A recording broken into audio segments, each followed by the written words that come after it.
TGIF! Hello! Sing us in, Ange. Drawn to fantasy. Yes, we are. Escape from reality. Yes, we do. With your host, Tony D. That's me. And we're live today. Yes, we are. Yes. So come over to play. Oh, we're playing. Yeah, we're playing today. Ooh, what are we going to play? Friday. Friday. What's going on, guys? Welcome to Drawn to Fantasy. We're drawn to fantasy. Yes, we are. Hey, Jason Stone, you and me. And Max Barton's here. Don't forget Jill Shipman and Angel Shandy.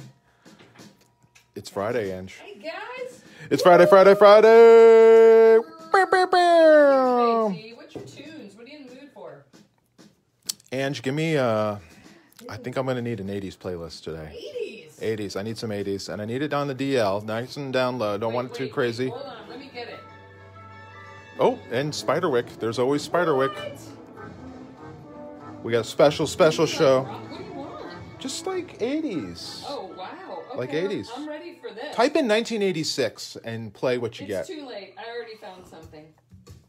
Perfect. Come there on, it is. guys. That's it. Hey, Joey, baby. Just turn it down a little, Ange, because I'm going to do a lot of talking. Okay. I got a bit of a preamble. As you'll notice, it's episode 42. Where's my rain stick? This one I...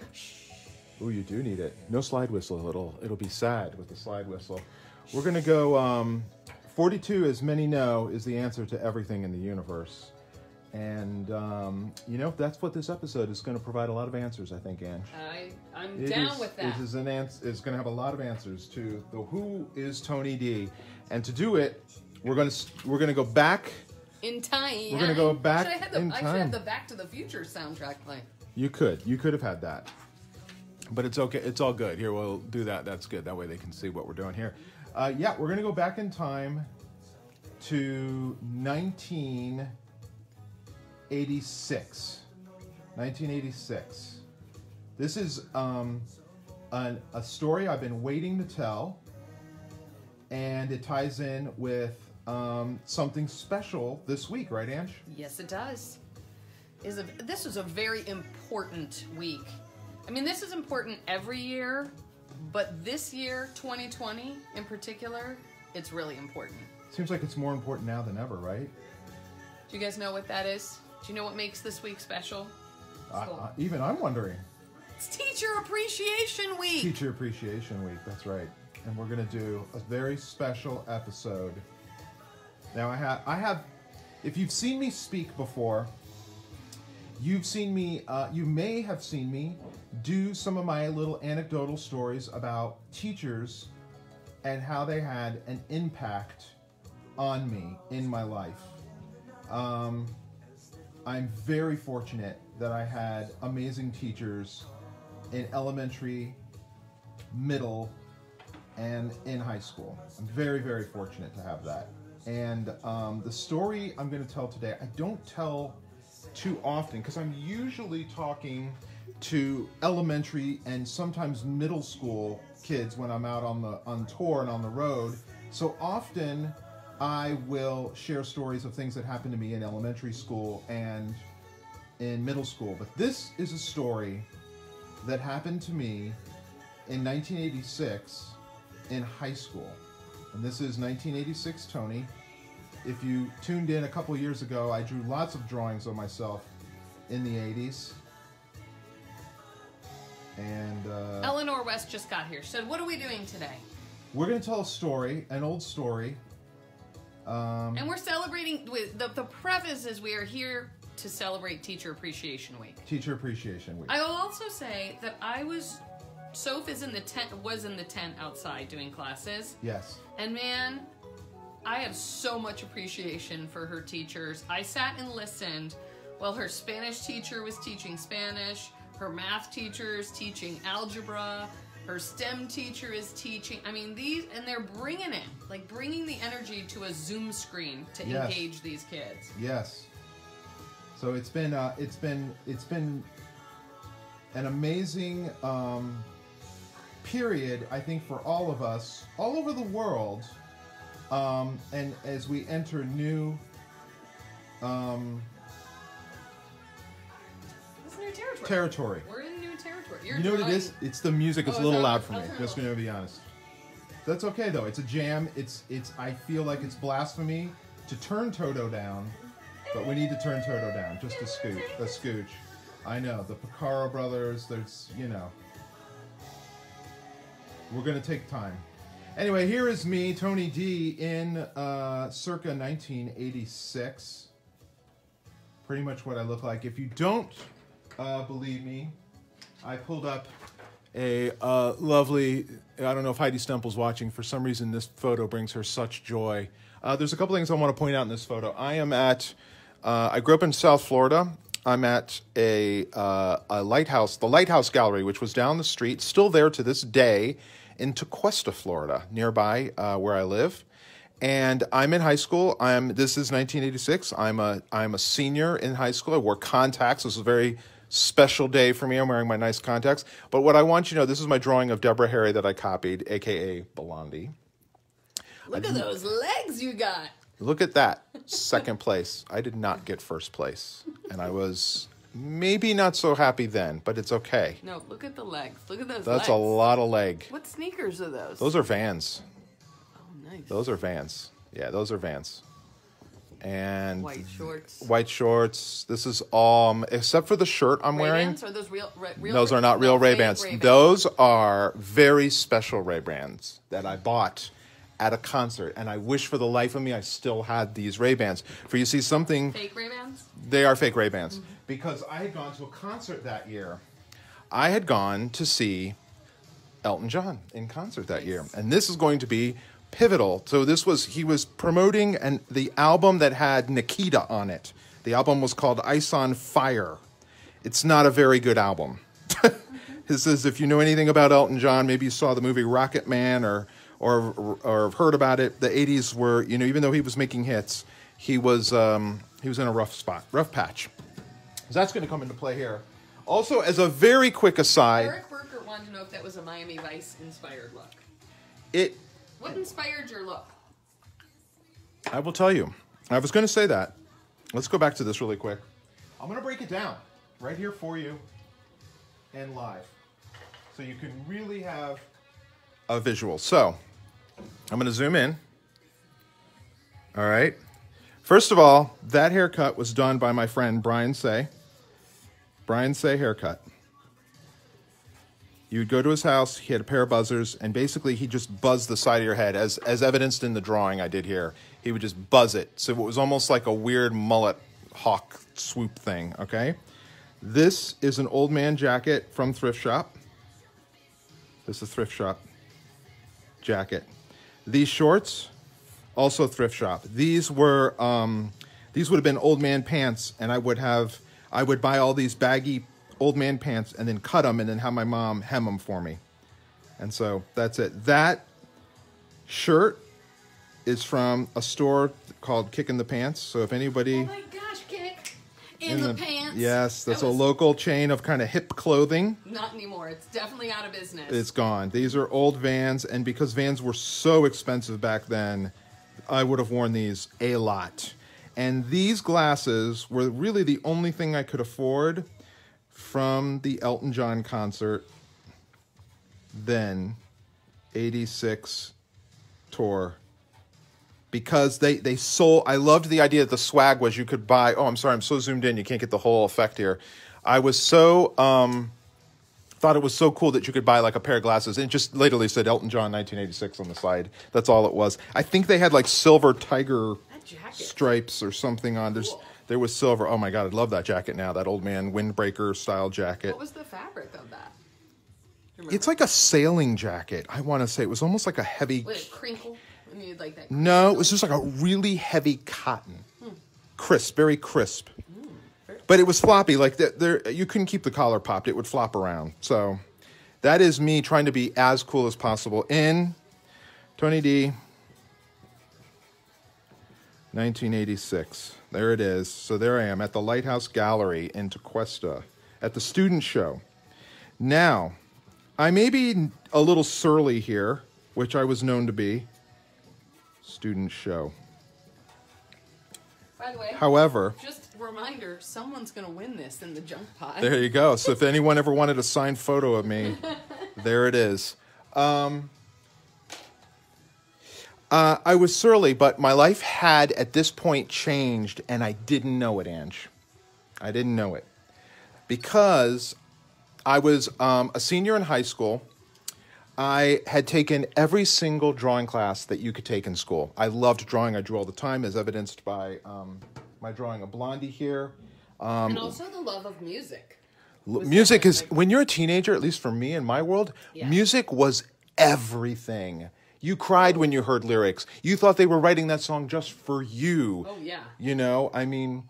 I remember slamming the door, getting really angry as a surly teenager, and being like, I'm just going to slam my door and then just turn up the music. Billy Joel. Billy Joel. Yourself. It's my life. It's my life. Billy Joel, sing it.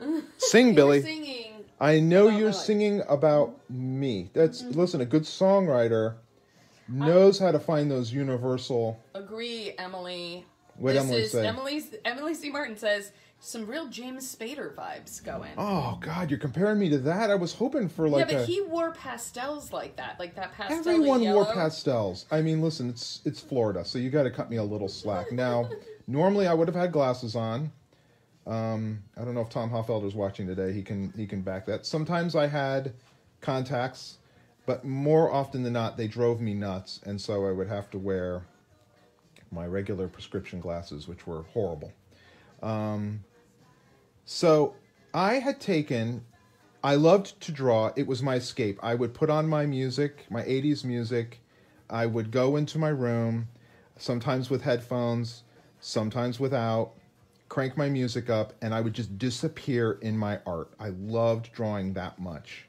And I was super talented, and I knew I was talented because at this point... Like a mullet? A little mullet? It's like a mullet, Angie. It was shaved on the side, and then the top was long and the back was long. So it was like a weird...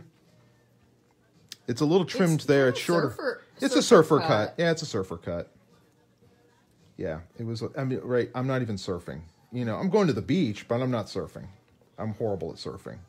I tried it so many times. I had a surfboard. I bought used to try to learn. Just terrible. Just terrible. I think mostly because it involved a lot of physical activity. And you really, you know, it's just one of those things like, you know, it didn't work out. Anyway. So I had taken all these art classes in school, and I had taken every single art class that could be taken, Ange. Now, a lot of students and a lot of my peers were ramping up by senior year in a public school down in Stuart, Florida. A lot of the students were ramping up for college. Okay. They knew it. The majority of my friends were going to the University of Florida. That seemed like the place to go. It was a party school. Oh, yeah. Everybody wanted to be Florida Gators. Yes, it's a very big thing. I'm sure many of you probably have a regional school or college or university that everyone kind of aspires to go to. I'm holding the pencil weird. Let me redraw my hand. That, you know, it's like it's the place to go, and you got to get in. And, you know, I would say here it's got to be the University of Massachusetts. It's got to be kind of the equivalent of that, would you say?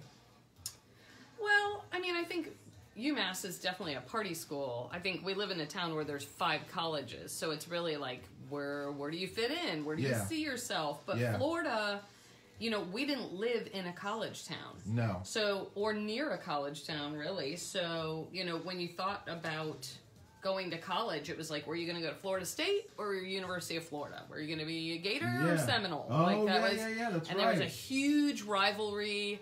You know, Yes. and so that was, I remember that was really exciting too, you know, at the time. So yeah. So I had also I'm the oldest of 3. Steve Jankowitz said junior college, man, a college you can afford. Yes. And I went to junior college, so we can relate. That's another story, it's Steve Jankowitz, but it is where I ultimately end up, believe it or not. So I am the oldest of three, and both my parents were working, I believe, at this time, but my mom had mostly stayed home to raise us DiTerlizzis. And I'm going to totally mess this hand up, but I'm just going to draw it and get it done for the sake of the story. It's a little big. It's big. It's a little big, but you know, who cares? I'll try to shrink it as I'm going. Anyway, my art teacher's name was, I'm going to say, his name was Tom Wetzel, but of course I called him, and still call him to this day, Mr. Wetzel. Of course. Mr. Wetzel had been my art teacher all through high school. I had taken many classes. I had taken printmaking with him. I had taken drawing. We drew still lifes. I had taken painting. I had taken pretty much every class that Mr. Wetzel offered because it was the one class, frankly, I was a mediocre student, and it was the one place I could kind of get my GPA up a little bit was through art, because I could always get a good grade. I could always ace art, Ange, basically, Yes. right? So by senior year, everyone's thinking about college, and Mr. Wetzel asked me if I'm thinking about art school. And I said, well, yeah, I'm thinking about art school. However, art school's really, really expensive, and I don't know if I can go to art school. I didn't think I'd be able to get into an art school, and furthermore, I had no idea how to pay for art school.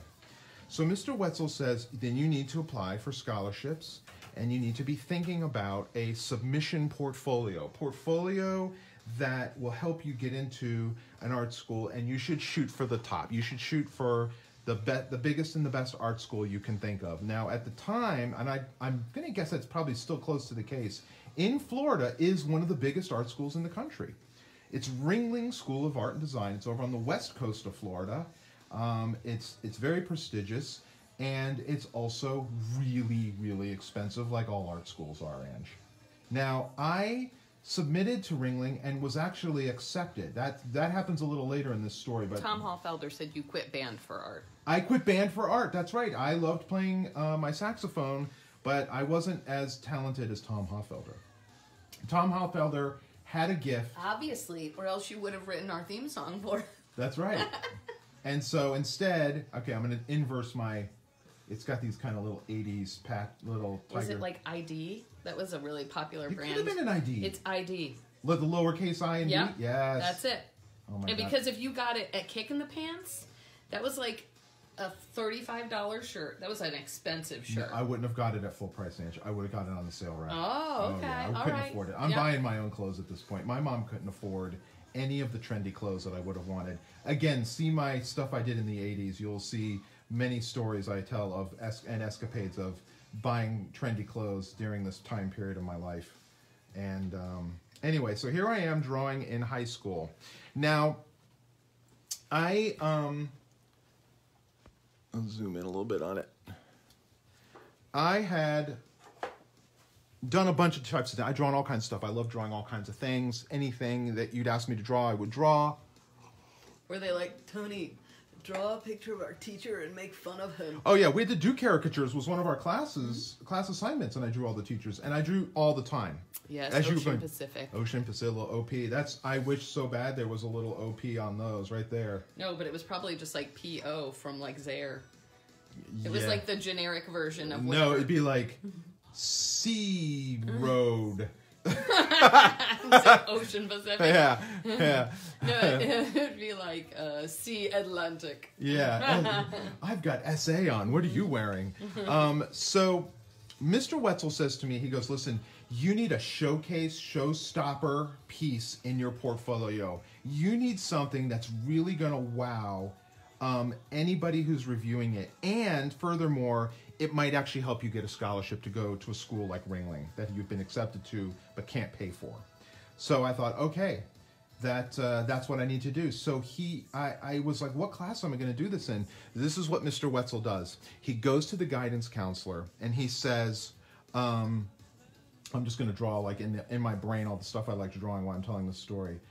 He goes to the guidance counselor and he says, I have a planning period. And during this planning period, where I grade papers, I want to take this student, Tony DiTerlizzi, and I'm going to work with him one-on-one to help him get a portfolio ready for college. That's crazy. That a teacher was going to take his personal time, his planning period. That would have been to do whatever he wanted to do. Which I always assume they eat, smoke a cigarette, whatever teachers go and do during that time. I had no idea. But it was grade papers usually is what it was. He would grade assignments and stuff like that we had to do. I'm just drawing little things that I would draw. I drew skulls all the time. I drew a whole skull period, but inspired by the old skateboards like Powell Peralta. I definitely was drawing monsters and dragons. And so the guidance counselor said, fine. So the first week, Mr. Wetzel says to me, okay, you need to figure out what exactly you're going to do for this showstopper piece. And I couldn't come up with anything, Ange. I mean, I liked drawing all kinds of stuff. And so this was a really tough question to really, like, what did I really do and do well? So Mr. Wetzel finally says, listen, it's Friday, like it is today. I need you to come back Monday, and you need to know exactly what you're going to draw.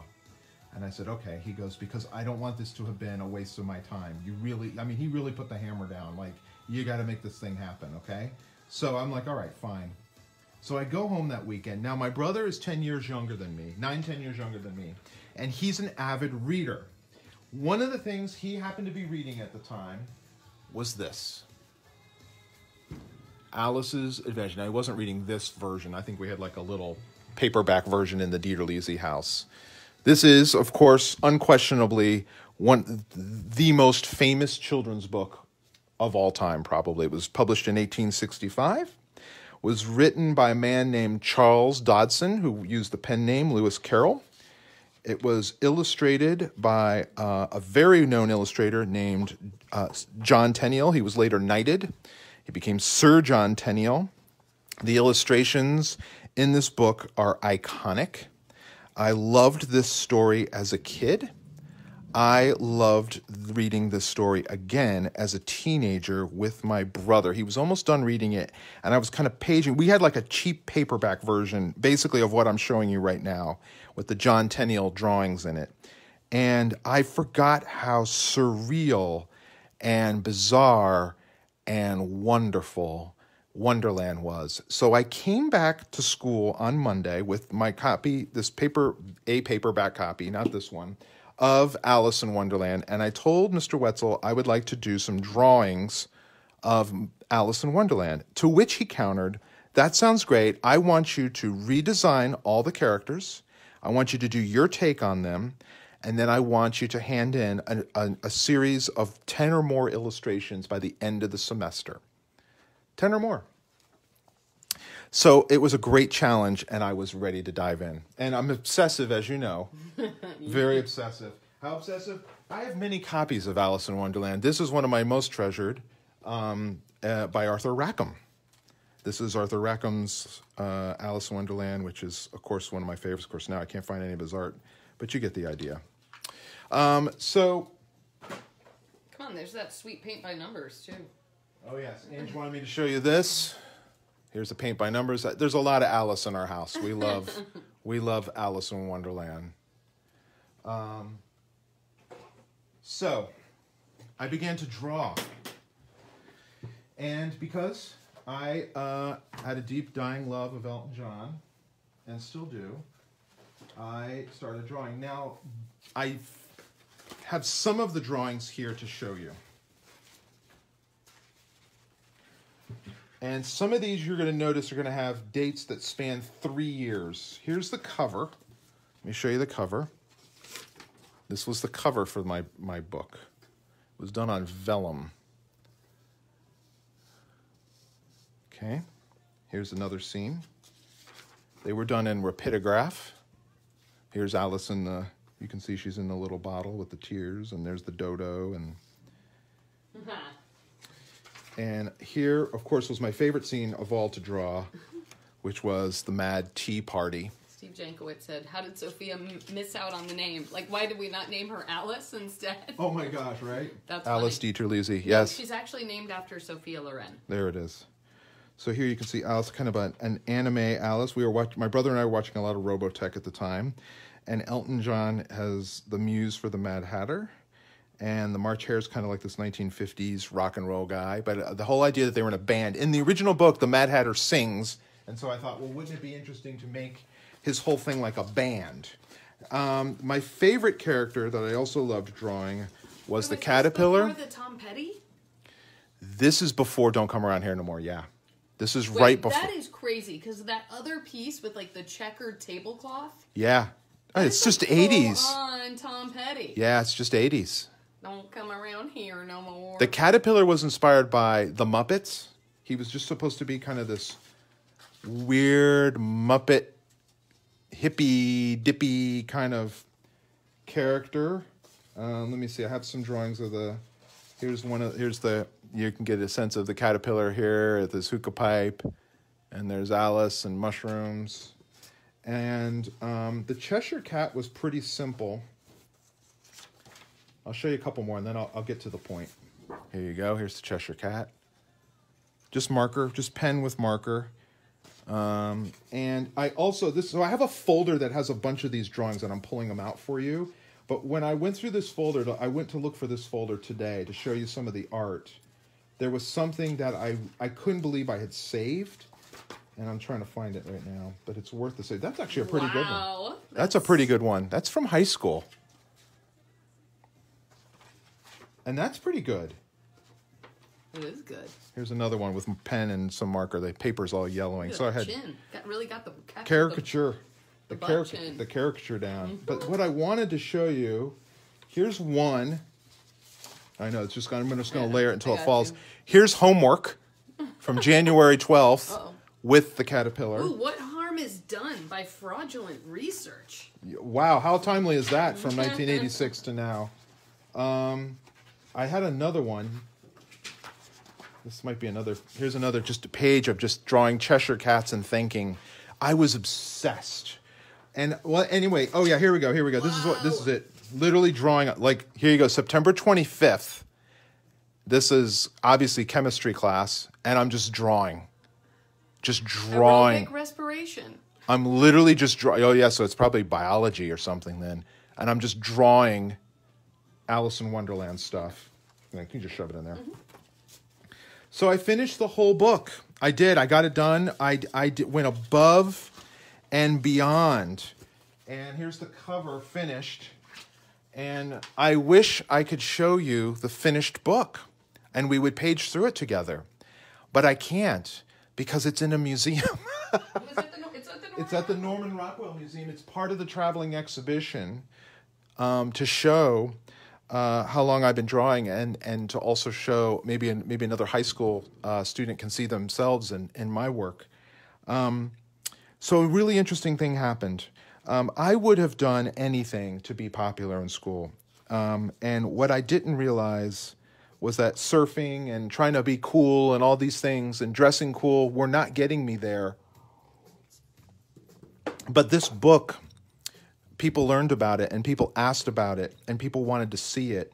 And people who would never normally pay any attention to me or what I did would become excited about it. And then so I gained popularity and acceptance in high school by pretty much just being myself, Ange. Yeah. And I have my incredible teacher, Mr. Wetzel, to thank for that. And it was such a moving point in my life that at 16 years old, this guy, I may have been a little surly, but I knew I wanted to make children's books. I knew that was what I wanted to do for the rest of my life, was to tell stories for children that might inspire the way I had once been inspired way back when. So I thought today... Tony. Slow clap? That gets a slow clap. That's it for teachers, man. That's it. They have no idea. I am also happy to report that when the Norman Rockwell exhibition opened, Tom Wetzel was there, as was Tom Prostopnik, who you guys may remember from the Tori Amos story. And I was able to tell the story to a group and let Tom bask in the glow. Stood up and got he got a standing ovation. And I have I have chills right now thinking about it. I have to tell you, letting a teacher know how important they were is got to be the most incredible gift you can give them, because at this stage, I was at the mercy of all the adults in my world. I had to do what the adults said I should do, what my parents thought, what teachers thought. And here was an adult who was looking out for me. He saw a bigger picture. He saw something in me that I didn't see in myself. And so today's drawing, I'm going to return to Wonderland for you guys for the remaining time period. I have my Elton John. I've got some paper. And I thought, let us go back and draw rock and roll inspired Alice in Wonderland as I envisioned it 300 years ago, back in 1986, when I was just a little dweeb. So let me see if I find a good... One of the things, even this week, being Teacher Appreciation Week, which is why we're talking about teachers right now, I told Soph, I said, think about how hard your teachers are working right now. Yep. And how much they mean to you, what you're getting out of the classes and the experience and how it's changed since you've been in a virtual classroom. And I said, and even if you can just, take a moment out of your time with your teachers to let them know how much you appreciate them. And so she had a little private chat with her English teacher, who is just a favorite teacher. One of her favorites, right? Yes. She loves her. In fact, Soph lost her mind because, last weekend we watched Little Shop of Horrors, which she was super excited to tell her English teacher. And her English teacher told her, in middle school, I played Audrey. And so Soph was like, oh my gosh. First of all, it made her think, I can't believe my, now adult English teacher was once a 7th grader like me. Right. And was playing Audrey at Little Shop of Stories. But, it was such a cool point of connection. I bet. Oh, so you're going for Elton. You're going to make Elton the Mad Hatter again. I'm going back. Going back. It's been 34 years. 34 years. And I'm going back to where I was originally first inspired to become a children's book illustrator. I'm just going to lighten this up a little bit.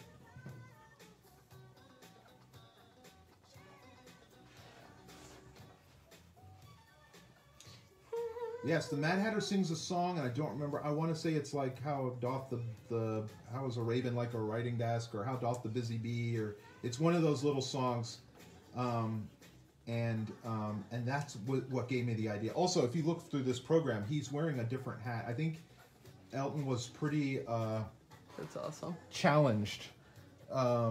He looks like Father Guido Sarducci there. He does, but also kind of Karl Lagerfeld. That's probably who's dressing him, right? Yep. Wow, look at the size of those jewels and gems and stones. Gosh, I mean, come on. I was just, so Alice in Wonderland has been, obviously, as many know, is, the Disney movie. And for some people, you say the Disney movie and they think of the old animated version. Some people think of the Disney movie and they think of Johnny Depp. And, I was not a big fan of the Tim Burton movies, I hate to say, because it just... Twinkle, twinkle, little bat. Yeah, I wasn't a fan of the production design on Johnny either, for how they designed the Mad Hatter. Yeah, he was creepy. Strange. Now, I'm not going to give him this pith helmet. I'm going to give him his Mad Hatter hat. Top hat. Yeah, top hat.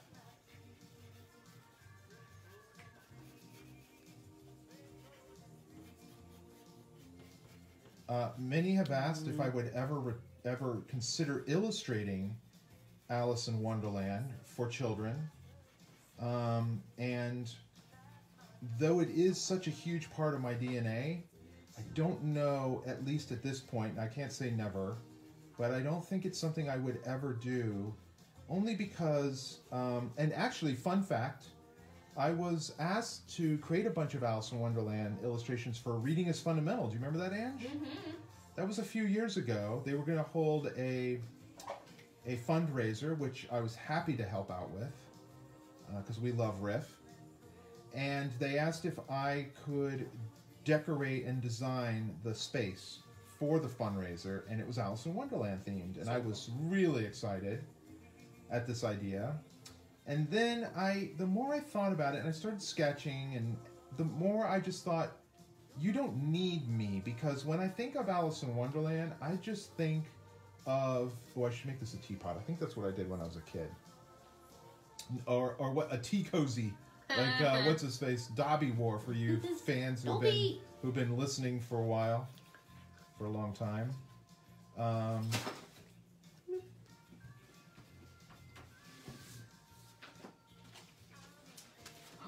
Yep. That's for later. No, you did not. Yes, I found it. Do you want to, let's do that after. Oh yeah. Let's What's this one? Oh. That goes with this.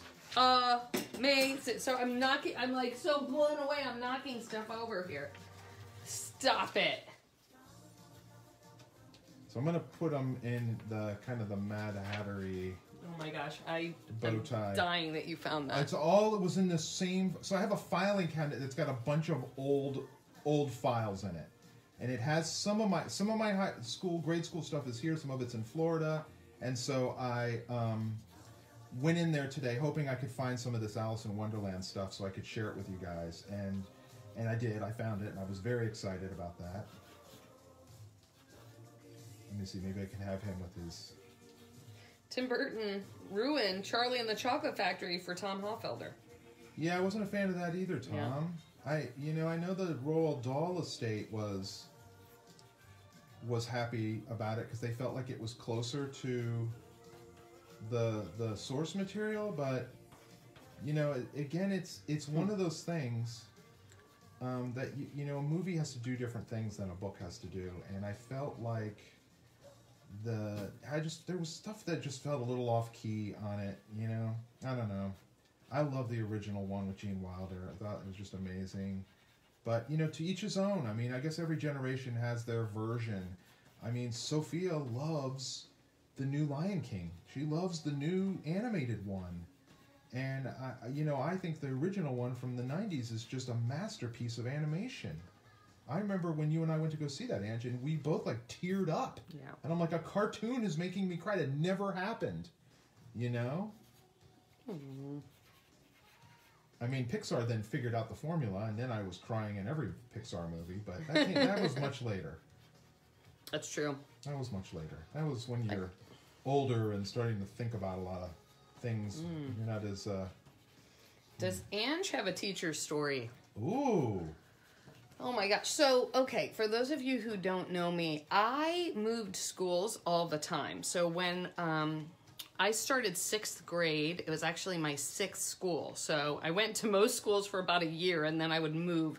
And not because I was a troublemaker, although I was, but that was not the reason.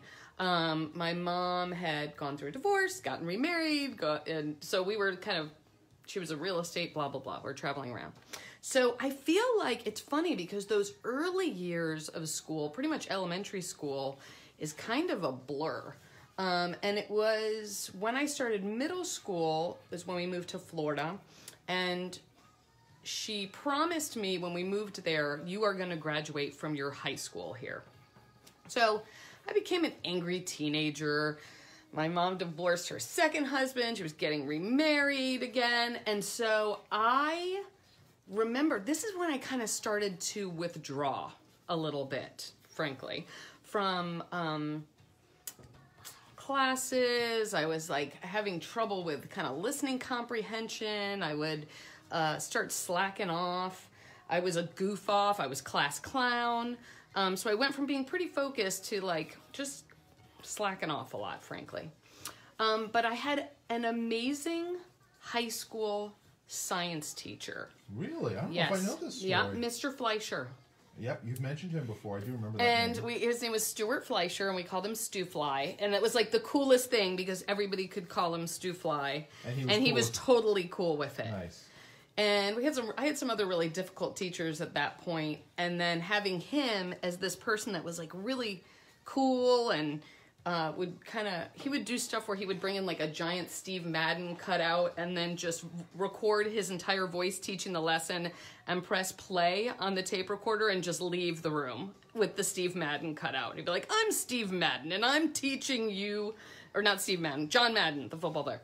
I'm John Madden, I'm teaching you science today. Remember that? That's cool. It was awesome. So basically he started talking to me and said, listen, I think you should try out for the soccer team. Oh, wow. Yep. I do not know this story. Yeah. So he kind of took me aside and said, you know, I coach soccer, Ange, and I really think you should try out for the soccer team. Okay. And I thought about it, and I'd never played soccer before. Okay. And I was a pretty athletic kid, but I didn't do any sports because I was just kind of like, I don't want to do sports. I was kind of angry, go home and listen to Billy Joel, slam the door, keep it to yourself, it's my life. And I thought, oh, well, maybe, nope, I'm not going to try out for soccer. And he would talk to me about it. Everybody would leave the class, Ange, why don't you hang out for me? He would talk to me about it. It was like he saw something in me. He saw I needed to have, you know, some kind of community in a sport or something. Camaraderie, you know, get something to kind of just, I wouldn't even say boost my self-esteem, but just engage me, something to be passionate about. Okay.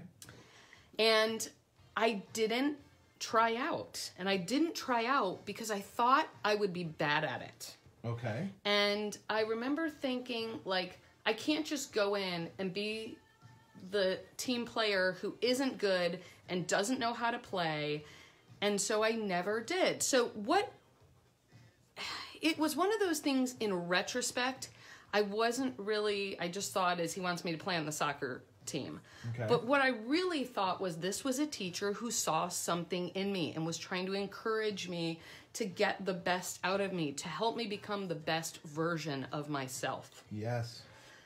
And it wasn't really, I loved him because he was cool, but now as an adult, I loved him because there was someone who really believed in me. Yeah, he saw something in you that you didn't see in yourself. Yeah, and even though I didn't pursue it, the messaging that he was sending me at the time is what I still carry with me. Right. That's because he saw a potential for what a future could look like. Right. So, yeah, so that was, and there was that, and then I did have an English teacher, Miss Walters, and I remember the assignment was this was in high school as well, and I remember her name was Barbara Walters. And I remember we had an assignment to write a poem. Go home and find an object, do a drawing of it, and write a poem about it. Ooh, okay. And I was like, I didn't want to do either of those things because, frankly, I thought it was really corny. Like, I don't want to write a poem, and I want to do a drawing of something. And I was like, oh, whatever. Yeah. Okay.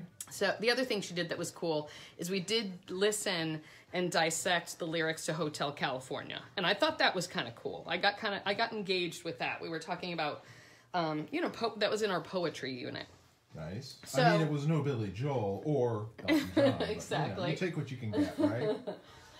Sometimes it takes a while for these old people to come around. Yeah, seriously. So, yeah, making us listen to the Eagles. Come on. So I went home. It was Sunday. Monday was rolling around. The assignment was due. I had blown it off. And I was like, oh, I got to do something. Okay. So my mom had some roses on the table. Okay. And I took out one of the roses and I thought, in my sarcastic way, I thought, I know what I'm going to do. I'm going to write the cheesiest poem ever. Okay. It's going to be called Ode to a Rose. Ooh. And I thought I am mocking poetry because it's so trite and ridiculous.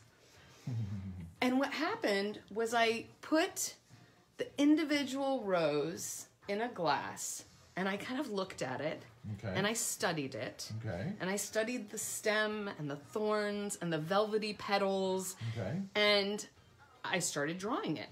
Okay. And I was like, I'm actually really kind of into this. Okay. I'm enjoying this part of it. So I'm doing the drawing, and then in my mind now I'm kind of challenging myself. How close to this rose can I make my drawing of a rose look? Okay. And then I finished the drawing, and I'm like, I didn't even know I could do that. Oh, wow. And then I take that same energy and I start digging into the poem, Ode to a Rose. Okay. And I mean, I was feeling it. Like I was in, when, if you're an artist or if you're a writer and you just really kind of sink into your feelings and allow yourself your kind of deepest connection with your subject and you kind of sink into your space. That's where I was at. Yeah. And I wrote this poem. Okay. And I put it in a folder, and on one side is the drawing, and on the other side is the poem, and I turn it in. Okay. And I'm like, but in my mind, I'm also like, oh, to Rose, stupid. Right. I'm like, I turn it in. Okay. Monday comes. Monday rolls. Monday. Just End of the manic, week rolls around, waiting for her to grade this. Just another manic Monday, Ange. She hands them all out. Okay. Returns them with their grades. Everybody's looking. Okay. And then I didn't get mine back. Uh-oh. And I was like, oh, God. Here it comes. She calls, Mr. Francis, can you come up to my desk, please? Ruh-roh. So I go up to the desk, and I'm standing there, and she looks at me. She said, you wrote this? I said, yes. She said, this is really good. She said, I think you have a lot of potential as a writer, and I think you should keep writing. Wow.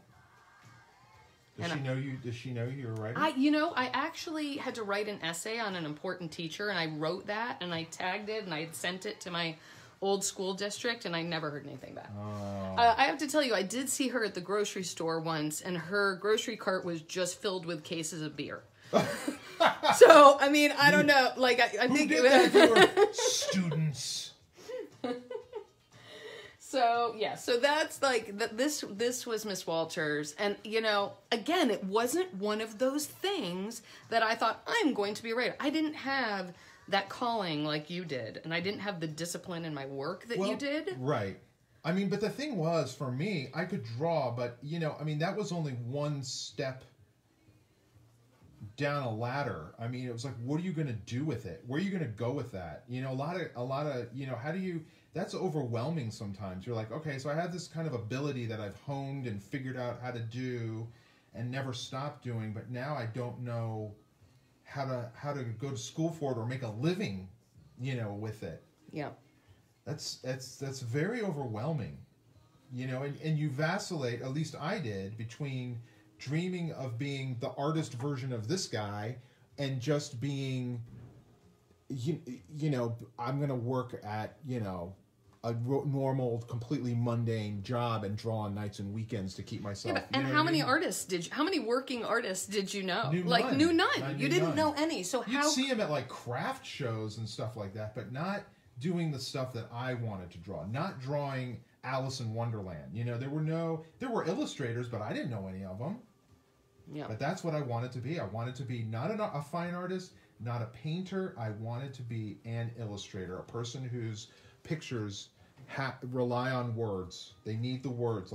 Because I think of my love of music, the idea of the symbiotic relationship between lyric and melody, that's how I saw what I could do, was that the words of an author and my pictures would work together to make a better thing than they could be on their own, if that makes sense. Yeah. You didn't need a Bernie Taupin. Yeah. So I'm using the same. I didn't even bother, guys, cleaning up the supplies from Mother's Day cards from yesterday. So I'm using cardstock, and I've got. I'm gonna grab Sophia's little pips, and we're gonna color our Mad Hatter, our Elton John inspired Mad Hatter. We did a little. I know we've done a little Friday fan art on caricature. We'll dig in a little deeper on that maybe later. And I've got similar stories of my deep and dying love for caricature. And obviously it's clear. I mean, Elton John's a pretty easy person to caricature. He's got a lot of great facial features and stuff. But maybe we can dive into that on another episode of how I go about caricaturing. I'm just trying to find a flesh tone that seems mad. Hey, Johnny Vane. Mad Hatterish. What's cooking in the Ninja Foodie? Okay. I love that we've been, I don't know, have you guys been calling your friends? We've been like sharing recipes with friends. I feel like everybody's trying new stuff right now. Now, I know this looks a little weird, but wait, I've got a secret weapon. Oh, I know, it does. I'm going to use, What do you know? I'm using Soph's water from her watercolor yesterday. And I'm just going to try to blend it. So I'm just using the water against the marker. So the marker is water-based. These are pips I'm using, Crayola pips. So I'm almost making, if anyone's old enough to remember those coloring books where all you had to do was just add water, those little paint books that I was so fond of way back when. Ooh, Grimnell's baking orange cake. Ooh, nice. Steve Jankowitz is trying. I heard that they released that Dole Whip recipe. Please let us know how it is on Monday, because I think I want to try making that too. What is it? Dole Whip, like Disney, like the Dole Whip that you get in yeah. Adventureland. They've released it? They're sharing. I don't know if it's the exact recipe. I'm not sure. Maybe you can set me straight on that, Steve. But there is a recipe now so that you can recreate Dole Whip at home. That's cool. What color do you think his glasses are, Ange? We got to do some fun colors reminiscent of the Mad Hatter and Elton. He's wearing purple and pink, man. I mean, that's pretty good. Yeah, I definitely think the purple and pink would be pretty cool. Pretty 80s, right? I dig that. I like it. He's funny. He's wearing these Mardi Gras beads, and that's all this is Mardi Gras beads. It's a strange... He's definitely... I've never been emboldened to quite embrace his fashion sense. Look at this guy's colors. Is that purple? No, I've got blueberry. I don't see purple here. And the marker. Right here, baby. Yeah, that's the only one I got, I guess. Here's one, too. Where? Ooh, where? Here and here. Oh, yeah, let me see. Yeah, let me try these. They might be a little lighter. That's what I want. Kind of a lighter 80s purple. Ooh. Even some little white so we get the sense that these are... Jason Stone started baking bread. Sweet. Nice. Yeah, it's all about carbs. Yes, you are absolutely right. What's the movie tonight, Ange? Friday night movie. Yes, so we've been doing Friday night movie night, as you guys know. And because we watched Little Shop of Horrors and Soph loved it, and then she was like, wait, that's the guy from Cheaper by the Dozen. And we're like, yes, Steve Martin. He's awesome. He plays the dentist. So tonight, I think we are going to watch Father of the Bride. Nice. Or What About Bob? Because we also love some Bill Murray. That's great. Because we watched Groundhog Day a couple of weeks ago. Because we're living Groundhog Day. Because we are living in Another Groundhog Slurs Day. Not sure where to quite go yet on the teapot. Ooh, churro recipe. Oh my gosh. Oh my gosh, churros. You guys are killing her. I'm thinking the colors should be fun. I'm trying to remember the colors I used 100 years ago. And I think there was, that's the 80s yellow, right? That's got to be 80s yellow. What, neon? Well, I did use neon. I'm going to use neon. I'm going for it. That's 80s. This is how it would have been colored. Now, But it would have been checkered, I feel like. Yeah, I'm going to make it checkered. Oh! Oh, that's happening. Yes. Just give that a second to dry and we'll checker it. I'm thinking his jacket was red because he's wearing a red jacket here, and I think I use that as the inspiration for the jacket that he wore. That looks Red pretty. with the yellow? Yeah, right? No? I don't know.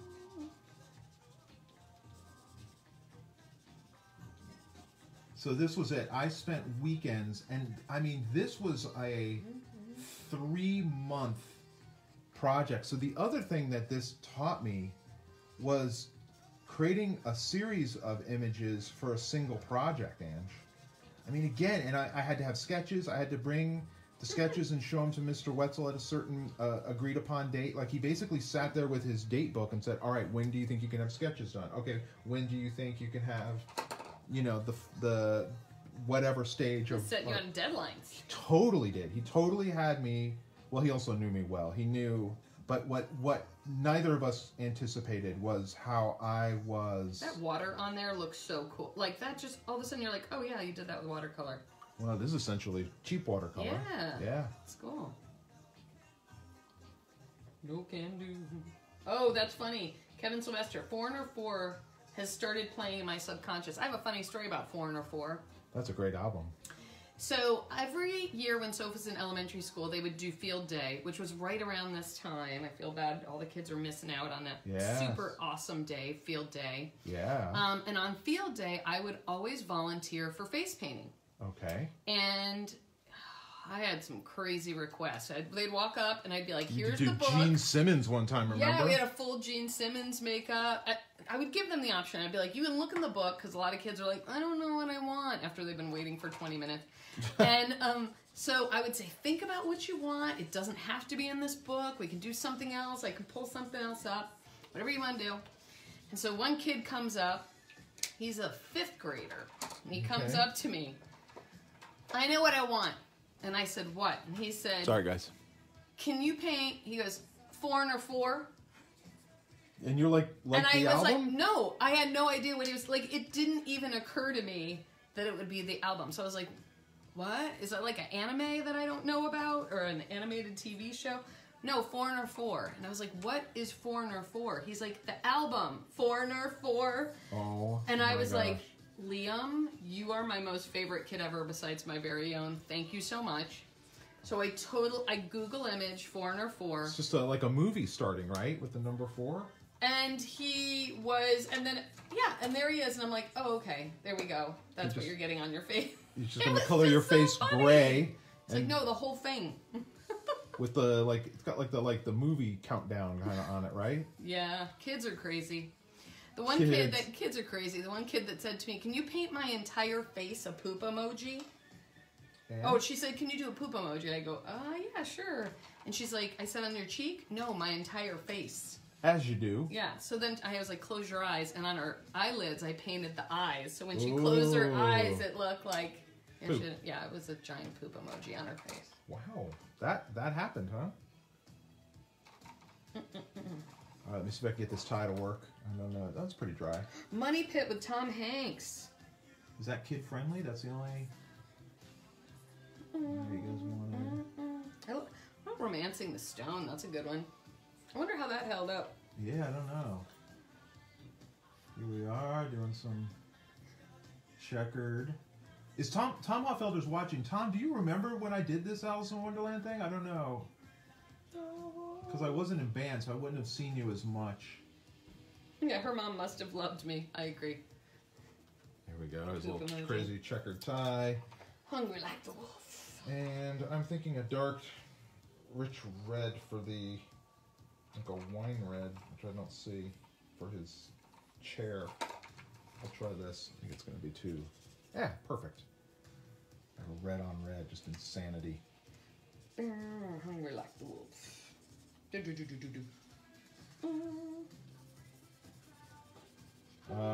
You know, it was the late, great Eddie Money who said, I want to go back and do it all over, but I can't go back. I know. And do it all over. I would just go back and go, dude, you're not, just buckle up. You're not going to believe. For yourself? Yeah.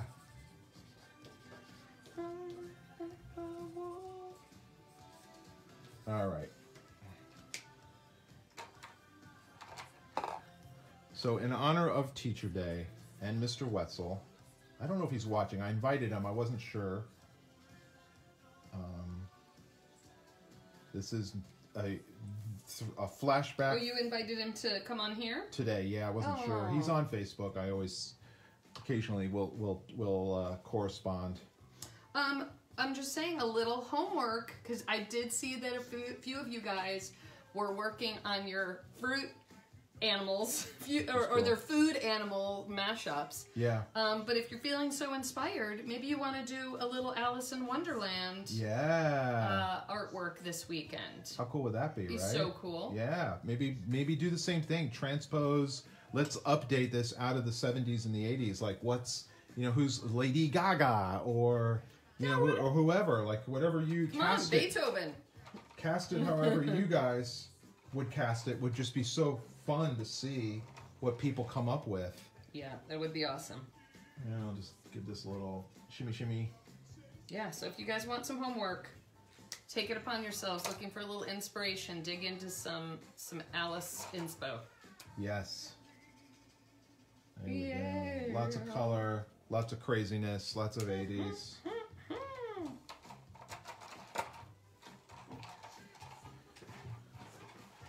And there we go, 80s.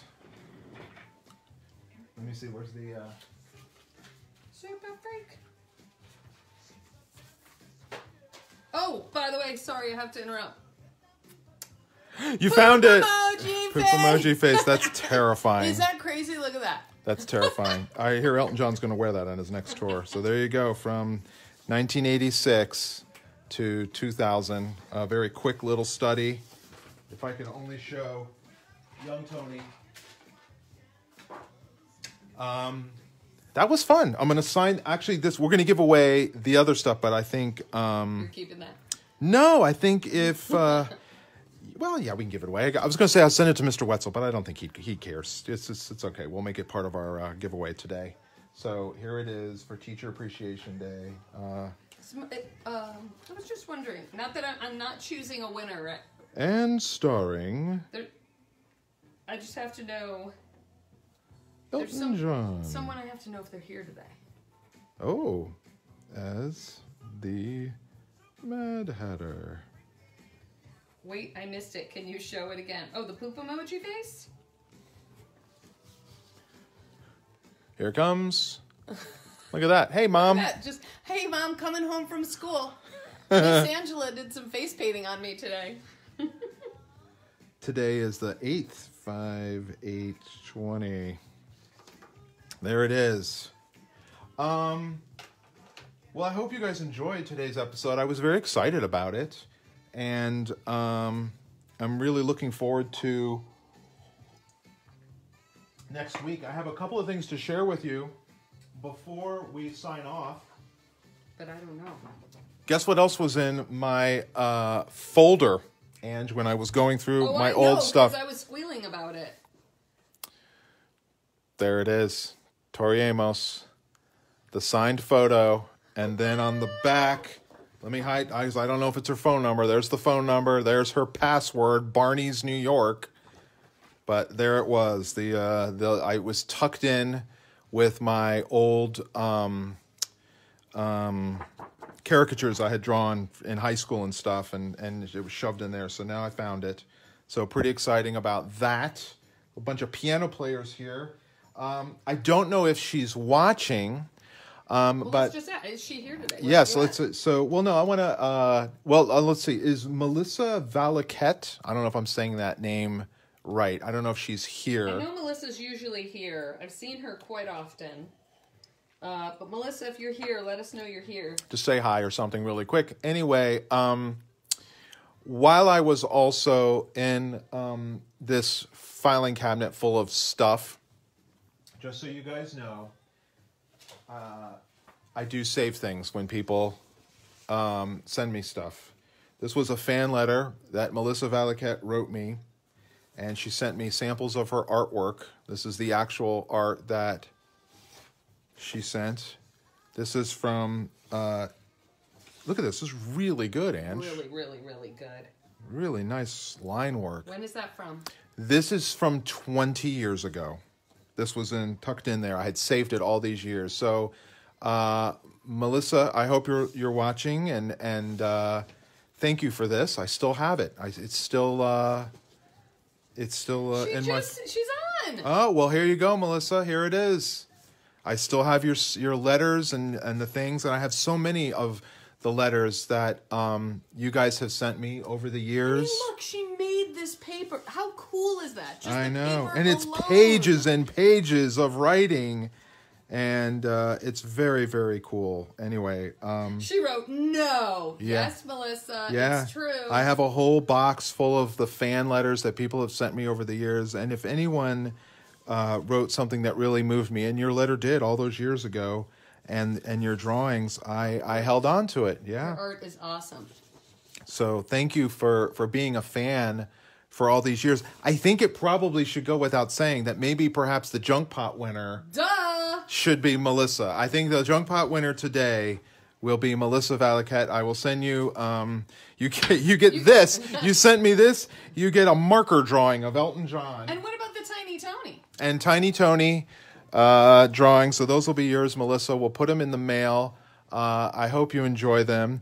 And I want you all to know how much we do appreciate you tuning in every weekday. It's really been a pleasure doing this for you guys each and every day.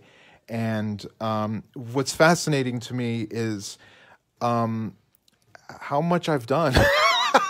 Like, I don't think about it, and to be able to share all the stuff I've learned with you is something that is so enriching, more than I realized, I guess. So I thank you guys for tuning in every day and supporting Angela and I in our effort to bring a little lightness during these strange and anxiety-ridden times that we find ourselves in. Anyway, that's it from me. And Angie, you have anything to add? No, I mean, that's about it. You know what I would say? So you got your homework. If you're feeling so inclined and you want to create some art, Yes. create something Alice in Wonderland inspired. Feel free to post it to Drawn to Fantasy, the fans of fantasy. Fans of Drawn to Fantasy. And if not, you know, since today's the last day of teacher appreciation, but we appreciate our teachers every day, maybe if you have kids, take a moment, maybe ask your kids, send out one note to a teacher, shoot an email, or do so yourself. I sent an email out to one of Soph's teachers, and just take a moment to thank them for all that they do and all the passion and hard work and in time and energy and compassion and kindness that they show our kids. Listen, I know, you know, not all my teachers have been the ones I would send those emails to. No, nor me. I've got just as many stories of teachers who were not so encouraging. So, but you know what? I drove them nuts and tortured them too. Exactly. I think my chorus teacher in middle school said that my class, it was her first year teaching, it was the worst class she had ever had. And she said she wanted to retire, she wanted to quit after her first year of teaching because of my chorus class. And it was specifically because of me and Beth Boutte. Wow, I'm not surprised. And Beth Boutte is now a high school principal. So it all came back. You guys, give a shout out. I'm sorry we didn't get to all of your comments today because we were so excited to show you all this stuff. Yes. Trip down memory lane. But yep. I hope you guys have a fantastic weekend. And we appreciate you guys too. So thank you so much for being here with us. If you are a mom or a mother, happy Mother's Day. Mother's Day. And we will see you guys next Monday. I promise I've actually secretly been working on the Kenny and the Dragon sleeve box set thingy. So I'll catch you guys all up on that. And we'll take any questions you have, of course.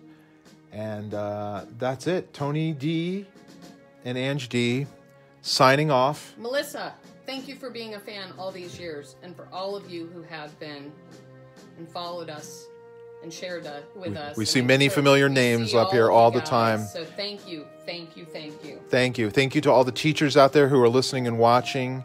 And Melissa, make sure you send me a direct message with your mailing address so I can mail you all this wonderful garbage. Thank you, guys. Have a great weekend. Take